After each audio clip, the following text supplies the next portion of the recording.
एक बार श्री कृष्ण और राधा जी निधिवन में रात्रि में सभी गोपियों के साथ हास परिहास कर रहे थे। राधा जी ने श्री कृष्ण से कहा, आप मुझे कोई कहानी सुनाइए या फिर ये बताइए कि भक्त कष्ट क्यों पाते हैं। कृष्ण बोले, राधे सुनो, एक भक्त थे, वो हृदय से मेरी भक्ति करते थे। उन्हें लगता था कि भगवान की भक्ति करने से उनके जीवन में सुख ही सुख होगा, लेकिन ऐसा हुआ नहीं।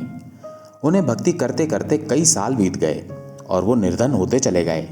यही नहीं, उनके समकालीन लोग उनसे बहुत धनी हो गए और वे सब उन भक्त जन का बड़ा परिहास उड़ाते।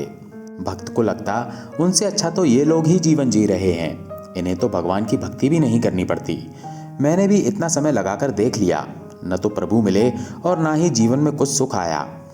अब तो मैं भक्ति भी नहीं छोड़ सकता, वरना लोग मुझे और भटका हुआ समझेंगे। ऐसे विचार करते करते उन्होंने ये अनुभव किया कि लगता है मुझे प्रभु कृष्ण की प्रतीत ही नहीं है। मुझे ये कैसे विश्वास हो कि वो सचमुच है या नहीं। उस भक्त ने सुन रखा था कि भगवान श्री कृष्ण निधिवन में प्रतिदिन आते हैं और कोई छुप के देख ले तो उसका अहित हो जाता है। उसने सोचा, अब मेरा क्या अहित होगा। ये विचार कर वो सांझ को सबसे आंख बचाकर निधिवन में छुप गया और रात्रि की बाट जोहने लगा। अब बताओ राधा, मैं उन संत जन को कैसे बताऊं कि यदि सांसारिक इच्छा उनकी शेष रहेगी तो उन्हें जाने कितना जन्म और कितनी योनियों में भटकना पड़ेगा।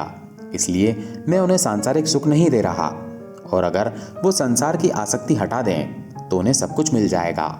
इसके लिए उन्हें मुझ में ही मन लगाना पड़ेगा। इन भक्त जन को ये लगता है कि भगवान निधिवन में आते नहीं। हम उन्हें कैसे बताएं, हम आते भी हैं और अपने भक्त जनों की बात भी चलाते हैं।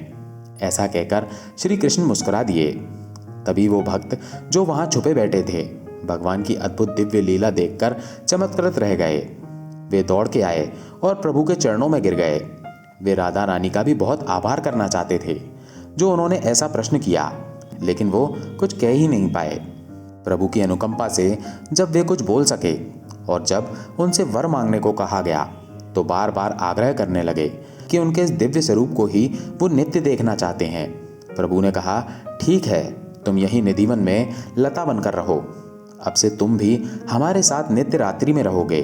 और प्रभु ने उस भक्त गोपी को, जो कई जन्मों से प्रभु से बिछड़ी हुई थी, कृतार्थ कर दिया।